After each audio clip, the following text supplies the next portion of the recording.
పవన్ కళ్యాణ్ మాత్రం చంద్రబాబు నాయుడు గారు సిట్ అంటే సిట్టు, స్టాండ్ అంటే స్టాండు.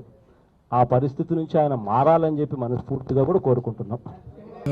పవన్ కళ్యాణ్ గారు గురించి ఏదో మాట్లాడుతా చంద్రబాబు నాయుడు గారు సిట్ అంటే సిట్ అని, స్టాండ్ అంటే స్టాండ్ అని ఏదో చెప్తా ఉండే అంట. ఒకసారి దాని గురించి మాట్లాడదామని చెప్పి, అంటే విమర్శని ఆన్ ది స్పాట్ మనం క్లియర్ చేయకే ప్రజారాజ్యం టైంలో పాడైపోయినాం. ఆ విమర్శని మనం ఇమీడియట్గా తిప్పికొట్టకపోవడం వల్ల 100 సార్లు అబద్ధం చెప్తే అబద్ధం నిజం అనుకుంటారని హిట్లర్ సూత్రాన్ని బాగా పాటిస్తూ ఉంటారు. సమకాలీన రాజకీయాల్లో ఒకటే విషయాన్ని 100 సార్లు రిపీటెడ్గా ఓకదంపుడిగా చెప్పినప్పుడు అది నిజమేమో అని ప్రజలు నమ్మేటువంటి పరిస్థితి ఉంటుంది. అందుకని పవన్ కళ్యాణ్ గారి మీద 3 పెళ్లిళ్ళ అభియోగం అయిపోయినది. పవన్ కళ్యాణ్ గారికి రాజకీయ పరిపక్వత లేదనేటువంటి అభిమానం అది అయిపోయినది.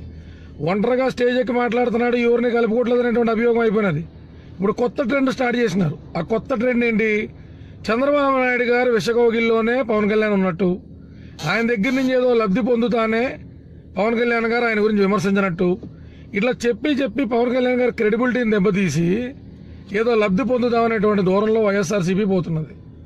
జగన్మోహన్ రెడ్డి గారు, అయ్యో నా తండ్రి అనేటువంటి వ్యక్తి రాజశేఖర రెడ్డి కాకపోతే నేను ఒక ఎమ్మెల్యే కిందో ఎంపీ కిందో కంటెస్ట్ చేయడానికి ఎంత ఇబ్బంది పడేటోడిని అనేటువంటి కృతజ్ఞత తండ్రి పట్ల లేకపోగా, పోనా తండ్రి ఏ రోజు స్టేట్లో ఉన్నటువంటి పెద్దలను విమర్శించలేదు కదా, పోనీ మంచి వాళ్ళని విమర్శించలేదు కదా, మనకెందుకు అని ఆఖరికి ప్రజారాజ్యం ప్రచారం, కాంగ్రెస్ ప్రచారం జరుగుతున్నప్పుడు కూడా చిరంజీవి గారి గురించి ఎక్కడ పల్లెత్తు మాట జారల రాజశేఖర రెడ్డి గారు.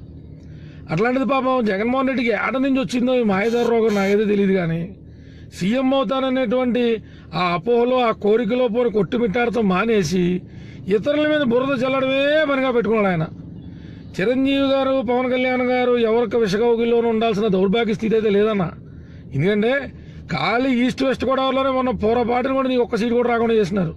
నువ్వేదో ఒక భారీ అస్త్రాన్ని వదిలినా కాపు రిజర్వేషన్ అనే అంశం మనకు బాగా ప్లస్ అవుతుంది, 2019లో మనం ఏదన్నా గద్దెనెక్కచ్చు అనుకున్నామో, కానీ పూర్వపాటని కూడా ఈస్ట్లో ఉన్న 19 సీట్లు కానీ వెస్ట్లో ఉన్న 15లో కానీ ముచ్చట కూడా మళ్ళీ నీకు ఒక సీటు కూడా రాదు. అందుకని అన్నా పవన్ అన్న నమస్తే. అందుకని దయచేసి నేనేమంటానంటే పవన్ కళ్యాణ్ విమర్శించడం మానేసి, నువ్వు క్రెడిబిలిటీ మీద మచ్చేస్తేనో పవన్ కళ్యాణ్ ఇంకా టీడీపీతో ఉన్నాడని చెప్తేనో జనం నమ్మేటువంటి పరిస్థితి అయితే లేదు. ఆ రోజుండే సామాజిక పరిస్థితుల రీత్యా ఎందుకు అనుభవజ్ఞుడైన నాయకుడిని ఎంచుకున్నామో, ఎంచుకున్న ప్రజలకి, అలా ఎంచుకోమని చెప్పినటువంటి జనసేన పార్టీకి, జనసేన పార్టీ అధినేతకి, ఆయన అభిమానుల కింద, కార్యకర్తల కింద మాకు అట్మోస్ట్ క్లారిటీ ఉన్నదన్న. సిట్ అంటే సిట్టు, స్టాండ్ అంటే స్టాండు. నీకు నీ పెద్దనాన్నని, బాబాయిల్ని వాళ్ళనే గౌరవించడం రాదనుకున్నావు. నువ్వు ఆఖరి రాష్ట్రంలో ఉన్న రాజకీయ పెద్దలనే గౌరవించడం రాదనుకున్నావు. అరే అట్లాంటిది నువ్వు ఎవరో కొత్త వ్యక్తి నీలాగా ప్రయత్నించడానికి ముందరకు వస్తుంటే ఎందుకు వచ్చినాయి అన్నీ? గడిచినటువంటి 8-9 సంవత్సరాల్లో నువ్వు ఏం చేసినావు అన్న దాని మీద నీకు ఏమైనా అవగాహన ఉన్నదా? పోనాలు రాజశేఖర రెడ్డి గారి కొడుకనే కార్డు పక్కకి తీసేస్తే రాజకీయంగా నువ్వు ఏం చేయగలుగుతావు చెప్పగలుగుతావా? నీకున్న కలెక్టర్లో, సలహాదారులో పక్క తీసేస్తే ఏ అంశం మీద నువ్వు పట్టుమని 10 నిమిషాలు మాట్లాడగలుగుతావా? ఎందుకు వచ్చిందా జగన్మోహన్ రెడ్డి? ఇలాగ నీ వల్ల పవన్ కళ్యాణ్ గారికి, నీ అభిమానుల వల్ల మాకు ఏదో రాజకీయ భిక్ష పెట్టి ఇక్కడ దాకా తీసుకొచ్చినాయే. ఇట్లా సెల్ఫ్ గోల్ వేసుకుని మమ్మల్ని శివరాగరికి నువ్వు అధికారంలో తీసుకొస్తాగా ఊరుకోవా ఏంది? నీకు నీ అభిమానులకి మేము సరదాగా కృతజ్ఞతతో రుణపడి ఉన్నాం. ఎందుకంటే మీరే లేకపోతే మా రాజకీయంగా మేము బయటకు వచ్చేటోళ్ళమా, ఇక్కడ దాకా వచ్చేటోళ్ళమా? అందుకని వైఎస్ఆర్సీపీ పార్టీ పట్ల నాకు ప్రత్యేకమైన అభిమానం ఉన్నది. ఎందుకంటే మీ అభిమానులు లేకపోతే నేను, మీరు లేకపోతే మా పవన్ కళ్యాణ్ గారు బయటకు వచ్చేటోళ్ళం కాదేమో. అందుకని మీరు ఉండాలా, ఇలాగ రాజకీయ కామెడీ చేస్తుండాలా. మా స్టాండ్ అంటే స్టాండ్ ఇదేమన్నా సెంట్రల్ చేయాలనుకున్నా ఏంది? ఈ సెంట్రల్ జైలు ఇది ఏమన్నా సెంట్రల్ జైలా? సెంట్రల్ జైల్లో అయితే సిట్ అంటే సిట్, స్టాండ్ అంటే స్టాండ్ ఉంటాయి. అక్కడ మనం ఖైదీ కిందో లేకపోతే ముద్దాయి కింద వెళ్తాం కాబట్టి అక్కడ వాటని చెప్పినట్టు వినాలా.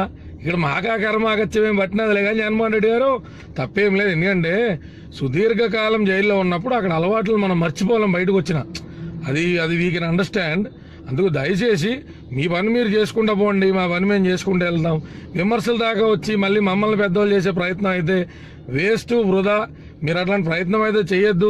మీ దురదృష్టం కొద్దీ రాష్ట్రం కూడా విడిపోయినది. 13 జిల్లాల్లో మీరు ఎట్లా అంటే అట్లా నడిచేటువంటి పరిస్థితులు అయితే లేవు. ఆ నిజాన్ని యాక్సెప్ట్ చేసి భగవంతుడి మీద భారం వేసి మీరు చక్కగా ఒక విషయం అర్థం చేసుకోండి. భగవంతుడు ఏ మనిషికైనా రెండే ఇస్తాడు. ఒకటి అశేషమైన సంపద కానీ, లేదా అశేషమైన ప్రజాదరణ కానీ. మీకు సంపద పూర్వజన్మ సుకృతం, మీ నాన్నగారు ఇచ్చిన అవకాశం, వందల కోట్ల రూపాయలు, వేల కోట్ల రూపాయలు, లక్షల కోట్ల రూపాయలు సంపాదించేసినారు. దాంతో సంతృప్తి పడాలన్నా, అది అవ్వ కావాలా బువ్వ కావాలంటే ఎట్లా అండి? మీకు పదవి కావాలా, లక్షల కోట్ల రూపాయలు డబ్బు కావాలా? ఆ డబ్బు ఎలాగ వచ్చేసింది కాబట్టి ఉన్నగాడికి ఏదో మీకు మీ నాన్నగారు ఇచ్చిన చరిష్మా మేరకు 20 సీట్లు 30 సీట్లు వస్తాయి కాబట్టి మీకు కూడా ఎలాగ మా సర్వే రిపోర్ట్లు కాకుండా మీ సర్వే కూడా మీకు అవకాశం ఉంది కాబట్టి మీకు ఆ సర్వే రిపోర్ట్లు అర్థమైపోయినాయి. మీలో భయం మొదలైంది. మీరేం భయపడక్కల్లా. మేము అధికారంలోకి వచ్చినా చట్టపరంగానే మేమే చర్యలు తీసుకుంటామేమో తప్ప మిమ్మల్ని ఇండివిజువల్గా కార్నర్ చేసే ముచ్చటైతే లేదు. అలా చేస్తుంటే టీడీపీ ప్రభుత్వం కూడా మిమ్మల్ని కార్నర్ చేసేది కదా. ఎవరిగా దురుద్దేశం లేదు. మీరు అలాంటి భయాందోళనలకు లోనై అవతల మనల్ని ఏమైనా చేస్తారేమో అన్న భయంలో మీరు ఆ మేకపోత గాంభీర్యాన్ని ప్రదర్శించేటువంటి విధానంలో మా మీద బురద జల్లే ప్రయత్నం మానుకోవాలని అశేషమైనటువంటి పవన్ కళ్యాణ్ గారి అభిమానుల తరపున, మా పార్టీ కార్యకర్తల తరపున మీకు తెలియజేసుకుంటున్నాం. దయచేసి మీరు ఆ జైలు ఎన్విరాన్మెంట్లో బయటికి రండి. అప్పుడంటే వాటిని ఏదన్నా మీతో తప్పుగా ప్రవర్తించుంటే అలాగే అందరూ కూడా సిట్ అంటే సిట్టు, స్టాండ్ అంటే స్టాండ్ కింద ఉంటారనే సైకలాజికల్ ఫీలింగ్లోంచి బయటికి రావాలని మనస్ఫూర్తిగా అభిమానుల తరపున కోరుకుంటూ, కలియుగ దైవం వెంకటేశ్వర స్వామి మీకు ఆ మెంటల్ ట్రామాల నుంచి మిమ్మల్ని బయటికి త్వరగా తీసుకురావాలని కోరుకుంటున్నా. జై జనసేన, జై హింద్. ఒరే నువ్వు ఆ దిక్కుమాలిన సాక్షి టీవీ చూస్తాం మానేరా. ఆ దిక్కుమాలిన సాక్షి టీవీ చూస్తాం మాని. అరే ఒరే ఏమన్నా అంటే ఏడుస్తారు కానీ నువ్వు యువజన నాయకుడివి, వైఎస్ఆర్సీపీకి యువజన నాయకుడివి. చెప్తాను పూర్తిగా. నువ్వు మాట్లాడావు చెప్పెట్టు కూడా అతను కూడా నేను. అరే పుష్కరాలు స్టార్ట్ అయ్యి ఎన్ని రోజులైందిరా? 3 రోజులైంది. పుష్కరాలు చేస్తామని ఎన్ని రోజుల నుంచి చెప్తున్నారు? దగ్గర నీకు సంవత్సరం నుంచి తెలిసేడు. కానీ గవర్నమెంట్ చేస్తుందని చెప్పి ఎన్ని రోజుల నుంచి చెప్పారు? పనులు ఎప్పటి నుంచి జరుగుతున్నాయి కదా. వీడు శరతలు వాయిస్తున్నాడు ఇంటి దగ్గర కూర్చొని. 2 నెలల క్రితం రాజమండ్రి వెళ్ళి, అరే అబ్బాయి ఇక్కడ పుష్కరాలు అలాగ ఉన్నాయి, ఇక్కడ ఈ ఫాల్ట్ ఉందో అని చెప్పొచ్చుగా, చేస్తారుగా చేయనని చెప్పారు నీకు. వీడికి ఎల్లా పోనీ వీడితో డబ్బా ఛానల్ ఒకటి ఉందిగా, ఎవరికో పనికిరాదు కదా కేబుల్ జీబీలో ఆ నెంబర్ ఒకటి వేస్ట్ అనమాట, ఆ స్విచ్ నెంబర్ రిమోట్ లో. సరే ఏదో చూస్తాం అనుకో, ఏదో దిక్కుమని ప్రోగ్రాము. పోనీ ఈ ఛానల్ ఉంది కదా, ఈ ఛానల్లో అరే బాబురే పుష్కరాలు ఈ రోజు జరుగుతాయి, ఇక్కడిక్కడ ఈ ఘాట్లు ఉన్నాయి, రాజమండ్రి కాదు కొవ్వూరు ఉంది, నరసాపురం ఉంది, చెప్పాలిగా. చెప్పలా. పలానా టైంకి ట్రైన్లు ఉన్నాయి, పలానా స్టేషన్లు ఆగుతాయి, నీకు ఇక్కడ నుంచి దిగితే ఇక్కడ ఘాట్లు కరెక్ట్, ఇక్కడ అన్నం దొరుకుద్ది, ఇక్కడ ప్రసాదం పెడతారు, ఇక్కడ పులిహార బాగా దొరుకుద్ది, ఇక్కడ వాటర్ బైకులు దొరుకుతున్నాయి, ఇక్కడ టెంట్లు వేసారు, ఇక్కడ పడుకోవడానికి ఉంటుంది, ఇక్కడ బస్సులు దిగుతా ఉంటుంది, ఇక్కడ బస్సులు ఎక్కుతా ఉంటుంది, ఈ టైంకి ట్రైన్ సుఖం, ఈ టైంకి బయలుదేరండి, ఈ టైంకి బాగుంటది అని ఏనాడన్నా చూపించాడరా మీ టీవీలో? మీ పెచ్చ మీ వెర్రి కాకపోతే ఏనాడన్నా చూపించాడరా టీవీలో? చూపించరా. పోనీ పుష్కరాలు ముందు రోజైనా బాబురే ఇలా బయలుదేరండి, ఇలా వెళ్ళండి, యా టీవీ ఛానల్ మాత్రం చూపించారా? చూపించరా. ఈరోజు మీ ఓడు రాష్ట్రానికి ఏంట్రా? ప్రతిపక్ష నాయకుడేగా. యా మీ ఓడికి కేడర్ లేదా? జనాలు లేరా? వెనకాల లేవా డబ్బులు? మరి పుష్కరాల ఘాట్లో ఒక ఘాటు దత్తత తీసుకోవచ్చుగా, నీటిగా పులిహార పంచవచ్చుగా. అరే ఒక్క ప్యాకెట్ పులిహార అన్న పంచాడు లేదు. ఎన్న వచ్చాడు గబ్బా ఇట్టట్టు నమస్కారం పెట్టేసి రాజీనామా చేసేయాలి, కాశీ వెళ్ళి పాపాలు కడుక్కోవాలి. ఎందుకు ఈ సొల్లు కబుర్లన్నీ? ఎందుకంట నీది నువ్వు కడుక్కో, నీది ఎండ పెట్టుకుని పక్కడు గద్దుగా ఆడి కడుక్కోలేదంటే ఆడు కడుక్కున్నా లేదు, వాసన చూసేబట్టి మీ ఛానల్ మీరు కానీ రాజీనామా చెయ్యాలి అంటాడు. ఏంటి చేసేది? ఏంటి దీనికి కూడా చేసేస్తారా? మరి ఇది కాకపోతేనా? పోనీ మీ హీరో గారి జనాలు అభిమానులు లేరేటరా? మీ హీరో గారి డబ్బులు లేవేంటి? పేదరికం కొట్టు మెట్టాడుతున్నాయండి. ₹1 తీసుకొచ్చి పులిహోర పట్ల చేసి ఒక్కడికన్నా పెంచాడరా? దీనమ్మ వాటర్ ప్యాకెట్ అన్నా పెంచాడా? ఏదో జరిగినప్పుడు సరే అయ్యిందేదో అయిపోయింది, దాని గురించి మాట్లాడండి, దానికి ఈ బొక్కలు చెప్పండి, ఇది ఎట్టండి అని చెప్పండి. నీ అమ్మ దిక్కుమాలిన సాక్షి టీవీ ఛానల్ బ్లాక్ చేద్దామంటే ఆ టీవీ రిమోట్ సపోర్ట్ చేయట్లే. మీరు మీ అద్రుపోయే ఆశాలను ఇక్కడ జరుగుతుంది. అరే మీ ఛానల్లో 3 రోజులు చూస్తున్నాను రా, అర్ధరాత్రి మొదలెడుతున్నాడు, మళ్ళీ అర్ధరాత్రి వరకు నాన్ స్టాప్ రణన. రోదన గోదావరి, కన్నీటి గోదావరి, విషాద గోదావరి. ఏంటిది? పుష్కరాలకు రమ్మనా వద్దానా? కాన్సెప్ట్ చెప్పేమని కింద పుష్కరాలకు మీరు ఎవరు రావద్దు, మా పార్టీ వాళ్ళకి ఇష్టం లేదండి. ఎందుకు మాకు ఈ కర్మ? పైగా అదేమంటే అంటాడు పబ్లిసిటీ కోసం మామూలు ఘాట్లో స్నానం చేశాడంట. అదే ఈ చేసాడు అనుకోండి, రేపు పొద్దున్న మీ పేపర్లో ఏమేస్తారు తెలుసా? హెడ్లైన్స్ జనంతో జననేత, దాని కింద మళ్ళీ మా బొంగురు గొంతుడు వస్తాడు వచ్చి ఏమండు, ఇన్నాళ్ళు చంద్రబాబు నాయుడు పేదవారింటి చులకన, అందుకే తనకు స్పెషల్ ఘాట్ కట్టించుకుని అందులో స్నానం చేశాడు. కానీ మా జననేత జగనన్న సామాన్య జనంతో స్నానం చేశాడు.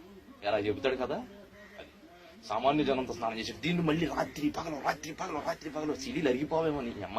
ఈ మెమరీ కార్డులు వచ్చి మీ ఫోటోని చంపేస్తున్నారు బాబు. ఇదివరకు అనుకో క్యాసెట్ అరిగిపోయి దరిద్రం పక్కన పడేసేవాళ్ళు. ఇప్పుడు పడేస్తలేదుగా. ఎడికి పోయావు రాజన్న అంటాడు. పోతే పోయాడులే. మీరు జనాలకు ఉపయోగపడే పని ఏదైనా ఏడండి. ఇది పుష్కరాలు ఘాట్లు సమయం, ఇక్కడెక్కడ స్నానం చేస్తే ఇది బాగుంటది, ఈ పద్ధతి బాగుంటది, ఇక్కడ భోజనాలు పెడతారు. మీ మొఖాలకు భోజనాలు కూడా ఎట్టగా. మీ అమ్మ భోజనాలు ఎందుకు మెతుకులు కూడా చల్లరు మీరు. మీ కక్కుర్తులు నా కా మండలం. ఇక్కడ భోజనాలు పెడతారు, ఇక్కడ టెంట్లు ఉన్నాయి, ఇక్కడ పొడి కూడా బాగుంటది. చెప్పండి, అర్థమైందా? బాగుంటది. ఏది లేదనుకోండి, నోరు మూసుకు కూర్చోండి. ఎందుకు ఉడతల భజన, మాకు చిడతల భజన ఇక్కడ. ఒకడొస్తాడు, చంద్రబాబు నాయుడు నైతిక బాధ్యతగా రాజీనామా చేసి. ఈ అమ్మ సిగ్గుందారా? మీరేదన్నా ఒక్కడన్నా వచ్చాడా రాజమండ్రి? ఒక్కడొచ్చి బాబు రే ఇదిగో ఇక్కడ పుష్కరాల గారి దగ్గర ఇది బాగల, ఇది చేయండి అని చెప్తే చేస్తారుగా.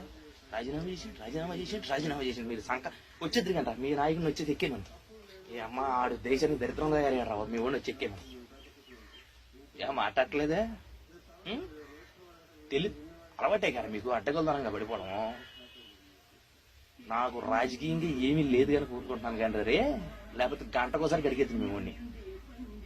అది చూడు, ఆ సాక్షి టీవీలో చూడు. మన అంత పబ్లిసిటీ ఎందుకు మీకు? అంత పెచ్చండిరా. మీ ఊడు వెళ్ళి పిండ ప్రదానం చేశాడుగా, మరి మీ ఊడు చచ్చిపోలేదే, బతికే ఉన్నాడుగా. మీ మంద ఉన్నారు ఇంకా, వాళ్ళు చచ్చిపోలేదుగా. మరి జనాలు ఎందుకు బయట పెడతారు మీరు? నాకు అర్థం కాదు. మీరెవరన్నా ఒకటే చెప్తున్నా, జనాలకు ఉపయోగపడండి. ఉపయోగపడలేదు అనుకోండి, మీ సావు మీరు సావండి. అంతేగాని దిక్కుమాలిన పెంట పబ్లిసిటీ ఇవ్వమాకండి. మీ వల్ల దేశానికి రూపాయి ఉపయోగం లేదు, జనాలుగా పావుల ఉపయోగం లేదు, మీ వల్ల ఎప్పటికి ఉపయోగం లేదు. మీరు మూసుకొని వెళ్ళి స్నానం చేస్తే చేయండి, లేకపోతే మానేసేయండి. అర్థమైందా? ఇది హైందవ మతంలో జరిగే అతిపెద్ద ప్రక్రియ, అతిపెద్ద పండగ. ఒక పండగ 12 ఏళ్ళకి ఒకసారి వచ్చేది. దీన్ని మీరు రాజకీయం కోసం కిలిగేసుకుని, అరే ముఖ్యమంత్రి స్థాయి వ్యక్తి అర్ధరాత్రులు కూడా గాడులు తిరగాల్సిన పని అంటారు. నోరు మూసి కూర్చోవచ్చుగా. మా కేసీఆర్ గడు కూర్చోట్లా, మూల కూర్చోవచ్చు అలాగా. తిరుగుతున్నాడు, కొంచెం చేస్తున్నాడు, చేసిన దాంట్లో లోపల చెప్పు. అంతేగాని లపం చేశారు ఈ మాకు. ఇది నీకెందుకు చెప్తున్నానంటే, నిన్న నువ్వు టీవీలో పెద్దదిగా చంద్రబాబు నాయుడు రాజీనామా చేయాలన్న మొండమోహం ఒకటి వేసుకున్నా కొడక నువ్వు సన్నాసి.